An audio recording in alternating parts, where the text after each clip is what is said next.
When the person you trusted the most becomes the one who breaks you. This isn't just a story about infidelity. It's about the quiet unraveling of trust, the weight of silence, and the moment you realize love isn't always safe. In this deeply personal confession, we follow the emotional journey of someone who witnessed her father's betrayal, lost her sense of self, and had to relearn what love, trust, and healing truly mean. She faced questions no one wants to ask and found strength in the answers no one wants to hear. If you've ever felt broken by someone you trusted.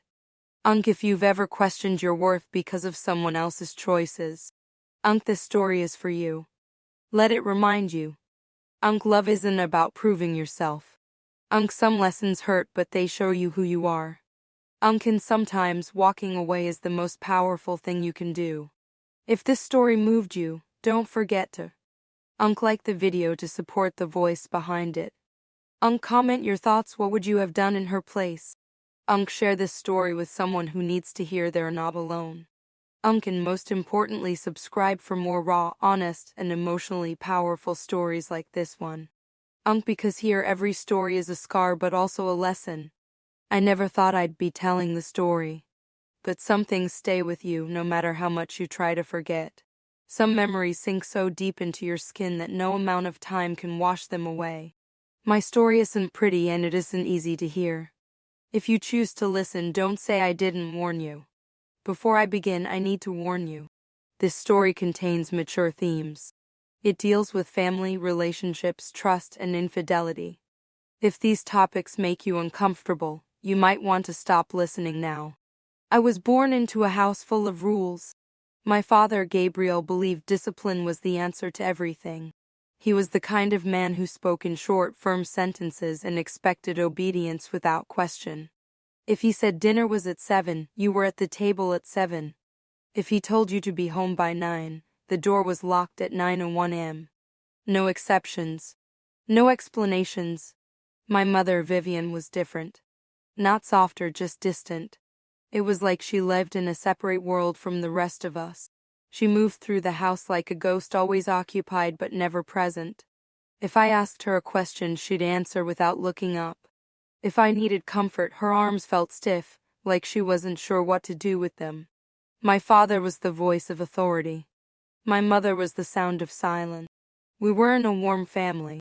Love, if it existed, was something unspoken. There were no bedtime stories. No Sunday morning pancakes. No long hugs just because. I learned early that emotions made people uncomfortable.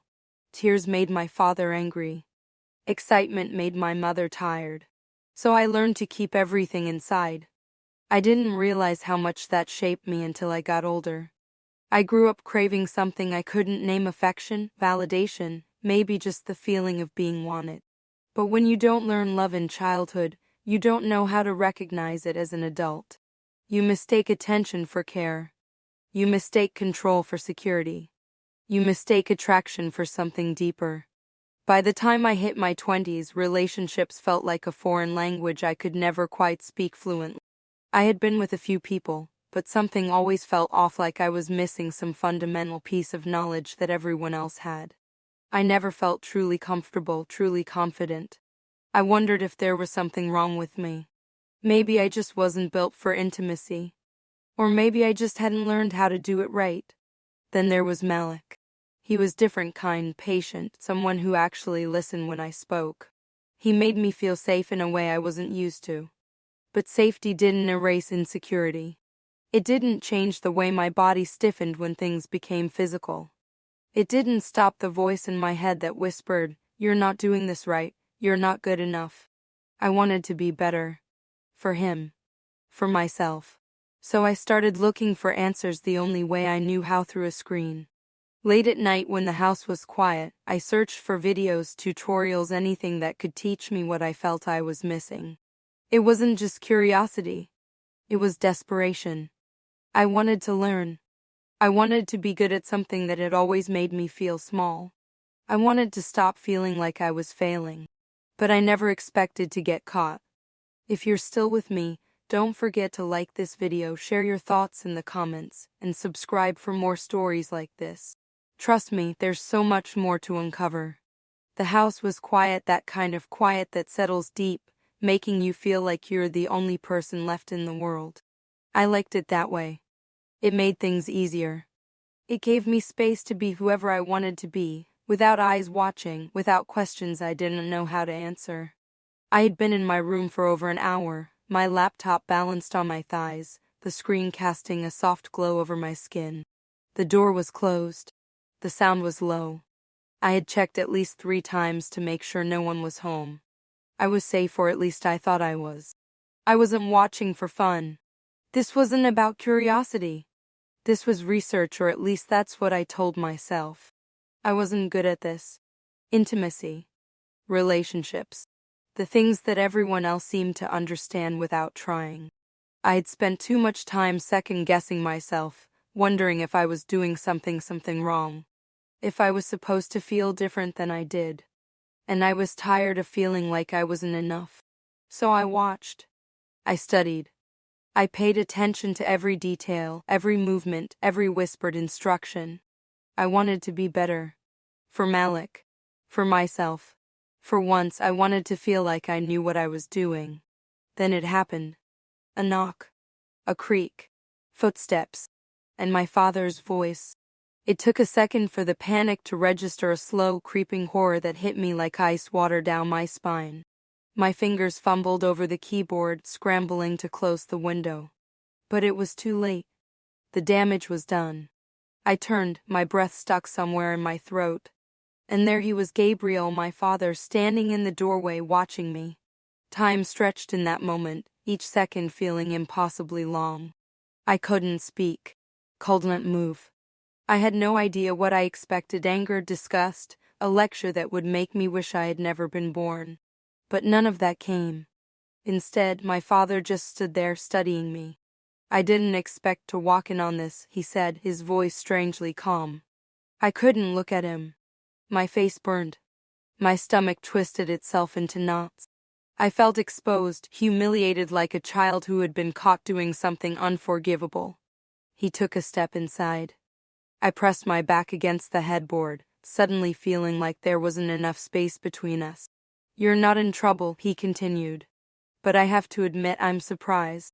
I wanted to disappear, to sink into the mattress, to erase the moment from existence.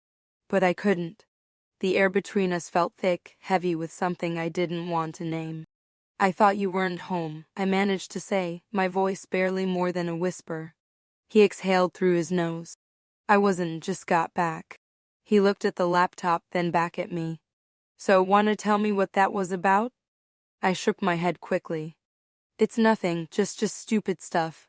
"Didn't look like nothing." I squeezed my eyes shut, gripping the blanket beneath me like it could somehow ground me. My heart was pounding so hard it hurt. I forced myself to look up. He wasn't angry. He wasn't even annoyed. If anything, he looked curious. And somehow that was worse. "If you wanted to know about this kind of stuff," he said, "why didn't you just ask?" I blinked. Ask? Like it was that simple. I let out a dry, humorless laugh.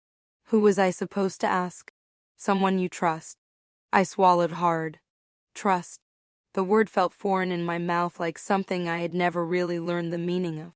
I hesitated, the words catching in my throat before I could force them out.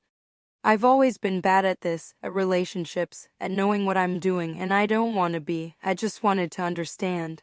He nodded slowly, as if considering my words. Then he leaned forward slightly, his elbows resting on his knees. "And did you learn anything?" I exhaled shakily. "Not enough." There was a pause, of silence so heavy I could feel the weight of it pressing against my chest. Then his voice, softer this time. "Maybe I can help." The air in the room changed.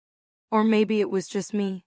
Maybe it was the way he was looking at me, his expression unreadable, his posture relaxed, like this wasn't strange at all. But it was strange. It was wrong. And yet I didn't move.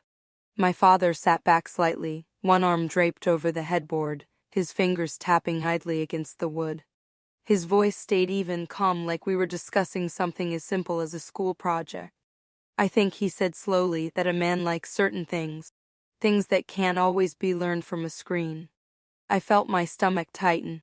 My hands curled into fists in my lap. He was testing me, seeing how I would react.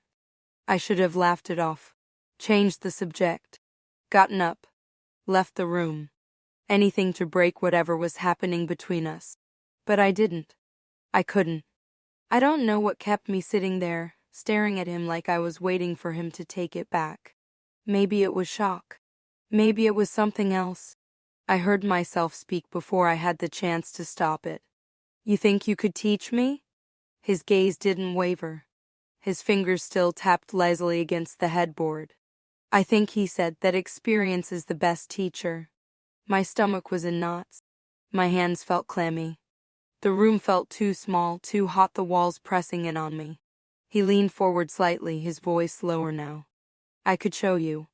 My breath hitched. I should have said no. I should have ended the conversation. I should have left. But I didn't. And that was the moment everything changed. The air between us felt different now. Charged. Unspoken words tangled in the silence, growing heavier by the second.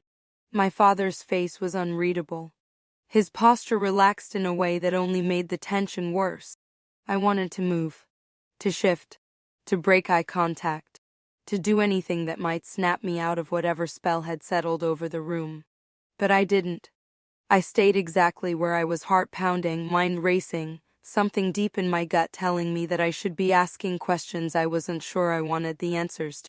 Experience is the best teacher, he had said. And now, those words echoed in my head, over and over, twisting themselves into something I couldn't quite grasp. I swallowed hard. My voice barely more than a whisper. What do you mean? His fingers tapped lightly against the headboard, his expression still calm. I mean, sometimes it's better to learn from someone who knows. A lump formed in my throat. I couldn't tell if it was from unease or something else. I let out a shaky breath. This feels weird. His gaze held steady. Why? The question sent a chill down my spine. Because I shouldn't have to explain why. Because I should have left the room already. Because the fact that I was still here meant something I wasn't ready to face. I forced a laugh, though it came out hollow. I don't know, it just does. He tilted his head slightly. You don't have to be nervous. I'm not, I said too quickly. But it wasn't true. I was nervous. About the conversation. About myself. About the way the wall seemed to be closing in. I shook my head. I don't think this is a good idea. Something flicked across his face too quick for me to name. But then he leaned back, his hands resting loosely in his lap. All right, he said simply. He didn't push. Didn't argue. And somehow that made it worse. I didn't know then what I know now. That my father had his own wounds, his own ghosts. That before I was even born, something inside of him had already started to crack. I imagine him younger, standing in the doorway of another bedroom, looking at my mother the way he had just looked at me, searching for something unspoken. Vivian was beautiful. Not in the way that turned heads in crowded rooms, but in the way that made you stare when she wasn't looking. She carried herself like a woman who had already seen too much of the world, and wasn't interested in being impressed anymore. My father had loved her once. I know that much. There must have been a time when they were happy. A time when their laughter filled the house. When her eyes softened when she looked at him. When his hands found her waist in the kitchen just because he couldn't help himself. But love, if you don't take care of it, spoils. Like milk left out in the sun. And by the time I was old enough to notice, there was nothing left between them but distance and obligation. I remember being 6 years old, watching from the hallway as they sat across from each other at the dinner table, saying nothing. The silence between them was louder than any argument they could have had. By the time I was 10, my mother had stopped waiting for him to come home at night. By the time I was 15, I realized they weren't really married anymore. Not in the way that mattered. And now as I sat on my bed, my father looking at me like I was someone he wasn't sure how to talk to, I wondered if I reminded him of her. If that's why the air felt so heavy. If that's why his voice had that edge of something almost desperate. Maybe my father had been drowning for a long time. Maybe he was just looking for something to hold on to. I pulled my legs up, wrapping my arms around them, trying to make myself small. My head felt too full. My thoughts were running too fast. This was my father. This was the man who had raised me, who had taught me how to ride a bike, who had warned me not to trust people too easily. But then, why did this feel like something else? I needed to say something. Anything. Is this wrong? I finally asked. My voice was so quiet, I wasn't even sure he heard me. He was quiet for a long time. Then finally, that depends. I frowned. On what? He exhaled slowly, like he was thinking about his next words carefully. On how you feel about it. Something about that answer made my stomach twist. It was like handing me a loaded gun and asking if I wanted to pull the trigger. I should have ended the conversation. I should have walked out of the room. But I didn't. Because part of me wanted to understand. Not just what was happening, but why. Why my father looked at me like he was seeing something I couldn't. Why my chest felt tight, like something had shifted inside of me. Why I couldn't seem to make myself leave. My fingers tightened around the blanket. I think I should go. His lips parted slightly, as if he was going to say something else. But then after a moment he just nodded. I slid off the bed, my heart pounding as I walked toward the door. And just before I stepped out I heard him say, so softly I almost thought I imagined it, "You know where to find me if you change your mind." I didn't look back. But I knew that this wasn't over. Not yet. Secrets have weight. They press against your chest, settle into the corners of your mind, whisper to you when you're alone. And once you learn something you were never meant to know, there's no unlearning it. I wish I had never walked into that room. I wish I had never picked up that phone. But most of all, I wish my father had been a different kind of man. It started with a sound, a soft vibration coming from the edge of the dresser. I hadn't been looking for anything. I was just there, standing in my parents' bedroom, lost in my thoughts. When I heard it, my father's phone screen lighting up with a name I didn't recognize. I shouldn't have looked, but I did. And that was the moment everything fell apart. The message was short, a name Esmstein, and 5 words that made my stomach turn. Same place tonight, I miss you. I stared at the screen. My breath caught somewhere between my lungs and my throat. My hands felt cold. My skin prickled. I felt like I was standing at the edge of a cliff, the ground crumbling beneath me. And there was nothing I could do to stop it. I had never seen the name before. But I knew what it meant. I knew what it meant. I didn't say anything. Not that night. Not the next day. I kept the secret pressed against my ribs, pretending it wasn't eating me alive. But I started watching him differently. I saw the way he checked his phone when he thought no one was looking. The way he left the house without saying where he was going. The way his wedding ring seemed to disappear and reappear, as if it didn't belong to him at all. And I started to wonder, had my mother always known? Had she spent years looking the other way? Or was she just as blind as I had been? Malik noticed something was wrong before I even said a word. "You've been quiet lately," he said one evening, watching me carefully. "Is everything okay?" I wanted to tell him. I wanted to tell someone. But the words felt stuck, tangled up in everything else I had been feeling. Yeah, I lied. Just tired. He didn't believe me. I could see it in his face. But he didn't push. And that somehow made it worse. Days passed. And my father barely looked at me. I didn't know if he sensed that I knew. Maybe guilt was eating at him the same way it was eating at me. Or maybe he just didn't care. I thought about my mother. About all the years she had spent in that house. Cooking meals, folding laundry. Going through the motions of a life that wasn't as perfect as it seemed. And I thought about myself. I had always believed that love was supposed to be a safe place.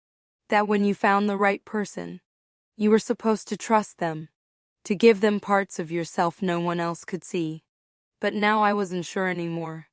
Because if Gabriel, the man I had looked up to, the man who had taught me right from wrong, was capable of this, then what did that mean for me? For Malik? For love? One night I lay awake staring at the ceiling, the weight of everything pressing down on me. I had spent so much time trying to understand relationships, trying to be better, trying to prove that I was enough. But maybe the problem wasn't me. Maybe I had been raised in a house built on broken foundations. Maybe my father's mistakes had been shaping me all along. And maybe it was time to stop letting them. There are moments in life where you have to make a choice. Stand still and pretend nothing happened. Or face the truth, even if it destroys everything you thought you knew. For days I let the weight of my father's secret sit inside me like a stone, heavy and unmoving.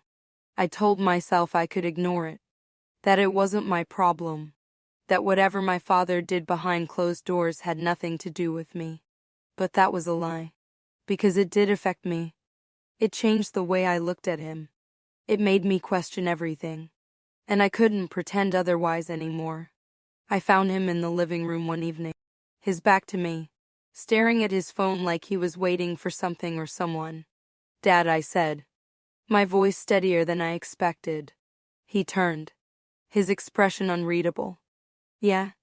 I hesitated, then took a breath. "Was it worth it?" His brow furrowed. "Was what worth it?"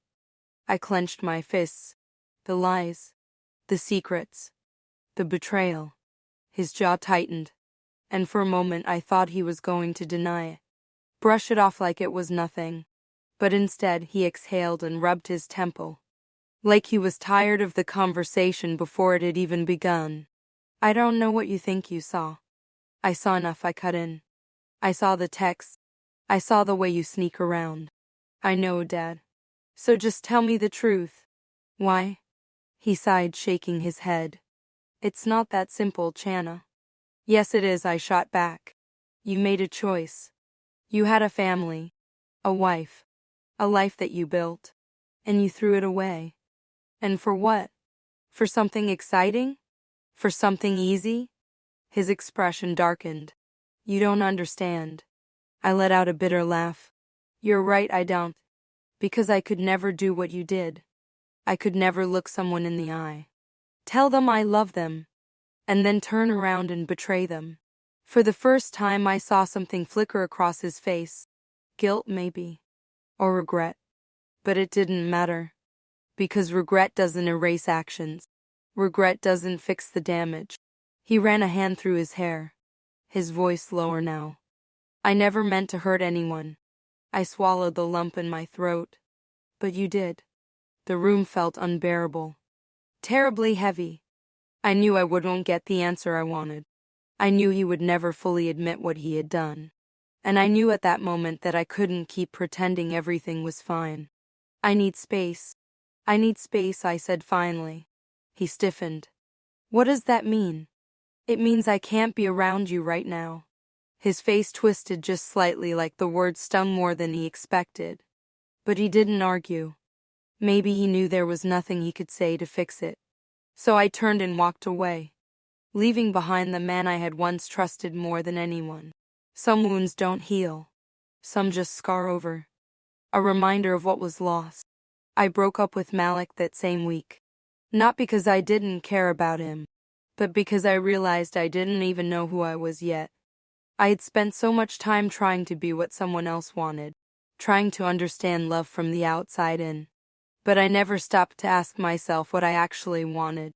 I needed time, space, a chance to start over. So I packed a bag. I found a place of my own.